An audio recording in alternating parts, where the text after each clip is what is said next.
Welcome to Conversations. I'm Muqtadar Khan, your host, and today I'm going to do a very brief commentary on the final statement that was issued by Quad. As you know, I did a preview to the Quad summit, and I also did a review of the main issues that were discussed in the Quad summit.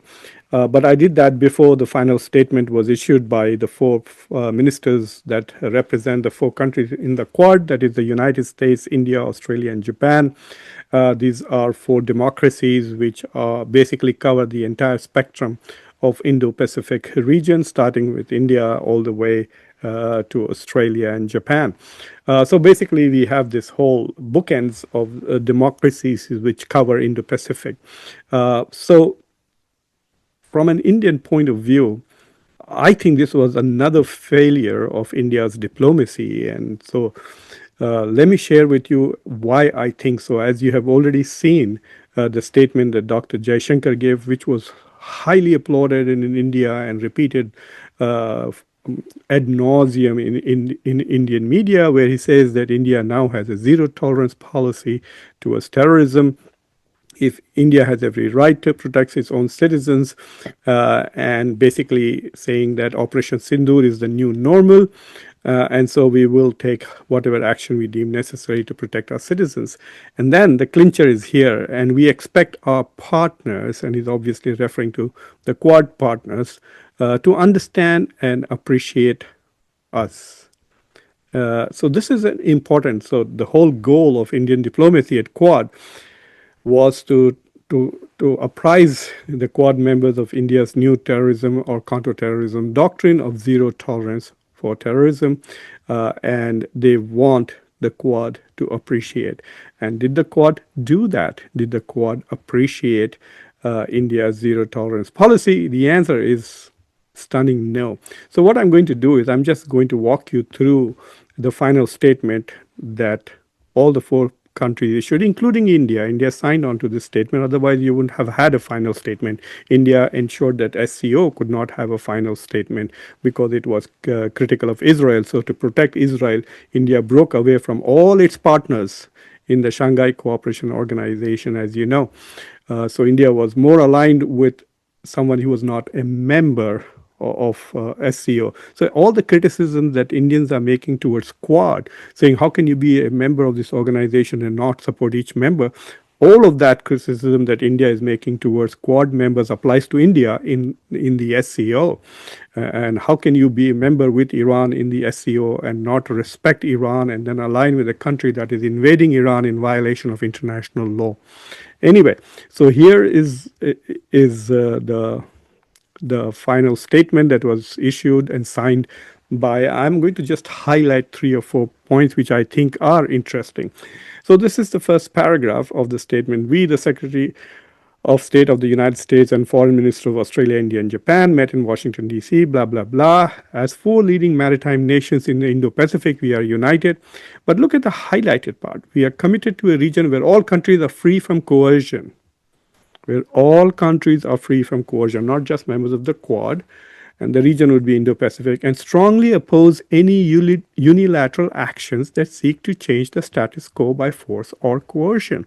Now, I found this very interesting that India did not object to this particular sentence and said that, I mean, obviously, when the US is saying this, the US is trying to protect Taiwan, and this is anti-China. But the US is also trying to say to China that do not try to alter the status quo with regards to Philippines' claim to certain islands, with regards to other countries, including there is a dispute between Russia and Japan on some territorial dispute. So basically the message is to China, do not take unilateral action that seeks to change the status quo by force or coercion. But what is also interesting is that in the last 2-3 years, we have seen Indian government officials, including India's Defense Minister Rajnath Singh and various members of the ruling party, constantly brag and promise that at the first opportunity they will take Pak-occupied Kashmir back, if necessary, by force, even especially when the defense minister says this while addressing the army. It's very clear what he's trying to imply. So it is interesting to me. I wonder that when Dr. Jaishankar was reading this and signing, did he realize that it also says that India cannot use force, because there was a lot of talk of occupying POK or regaining POK, whatever your political point of view is, or breaking Pakistan into 4 countries and liberating Balochistan. All of this was big talk in India during that time, especially from some government officials. This particular sentence really commits India to not doing that, and I wonder whether either you take these things seriously or they are useless. Then why bother to come and sign up and attend these meetings, etc. The second thing that I wanted to point out was that basically what the Quad is now talking about is this. To ensure the Quad's enduring impact, we are pleased to announce today a new, ambitious, and strong agenda focused on 4 key areas: maritime and transnational security. So to keep the Indo-Pacific open so Chinese goods can go and come back and China can become a major trading partner without any threats. That's what this is all about, keeping the Indo-Pacific safe, which is the biggest trading country in that Indo-Pacific region is China. Economic prosperity and security, fine. Critical and emerging technologies, and humanitarian assistance and emergency response. This I found so funny. The US has just cut the entire budget to US aid. And there were all these accusations that a recent earthquake in Myanmar, lots of people died because USA didn't have the resources to address. So I don't understand how they can put this here and humanitarian assistance and emergency response and not talk about the fact that the US has decided to even shut down US aid. In fact, it was shut down. The last day was, I think, sometime last week. George W. Bush and Barack Obama, former presidents, issued a statement expressing their disapproval of this particular move by President Donald Trump. It is very rare for past presidents to take critical public posture or statements toward a president who is currently in office. But they did express their dismay at the complete shutting down of US aid. So I don't understand how Quad is going to do this without US aid. Is India going to go around helping everybody in the region? I don't know. So I found that very interesting. So bureaucrats put this stuff there and then they don't pay attention. It tells me that they're not very serious about what they are issuing. Then they also say we are deeply concerned about the abrupt construction and future reliability of key supply chains. This is the only thing that apparently Marco Rubio really cares about, which is supply chains for critical minerals. This includes the use of non-market policies and practices for critical minerals, certain derivative products, and mineral processing technology. So basically, China basically showed to the US that if you impose tariffs on us, we have ways and means and other than tariffs to hit back at you. And they did that by basically constraining exports of critical minerals to the US, forcing the US back to the drawing table, and then the new agreement which was made in London, and then again reconfirmed just last week. So yes, this is a real concern, and this is where the US basically needs help from other countries. So we underscore the importance of diversified and reliable global supply chains. So fine, I understand. I think that's probably what Marco Rubio was also talking to all of them and saying, come on, guys, find a way to make sure that China does not basically exercise leverage over us using access to critical minerals and derivative products. Finally, this is the one.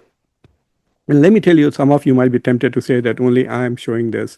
But what is also interesting is that you can see that Palki Sharma of First Post, she also did a whole, they have like 2 or 3 different shows just focusing on this fact that the Quad did not stand with India when it came to zero tolerance for terrorism. But this is the statement which I guess India succeeded in negotiating, and also the rest of the 3 countries did not go beyond this. I'm sure Dr. Jaishankar wanted a much stronger condemnation. So let me read it to you.